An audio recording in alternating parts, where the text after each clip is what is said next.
ang lucky arowana o pair of fish o mga lucky carp. Ay meron akong mga ganyan mga lucky charm dito po sa Lucky Charm store ko po. Arowanas and abundance. This majestic fish is your gateway to luck. Ang arowana, isa sa mga auspicious. Ang arowana kasi is dragon fish, pinaniniwalaan. Ang arowana, isa sa mga auspicious, nagdadala po yan ng wealth star. Pag may mamalas, may mga misfortune, ang mga arowana naman po ay napapakamatay para makaiwas tayo sa mga misfortune, illnesses o mga kamalasan na darating sa buhay natin o sa buhay ng ating pamilya.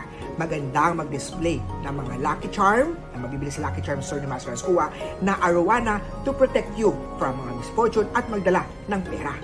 Ang mag-pair naman o magkasama o mag-asawa naman ng mga fish, ng mga carp ay to enhance naman good marriage, to enhance fertility, to enhance love star sa inyong pamilya. Personal kang bumisita dito po sa Lucky Charm store ko po sa Cityland Show Tower, Show Boulevard, Mandaluyong City para makabili ng mga Lucky Charm na kailangan mo. Ako po, si Master Ascua. Meron ka bang arowana fish o mga carp o mga fish na pair? Picturean at i-comment yan down below. Have a great day and see you sa next video ko po.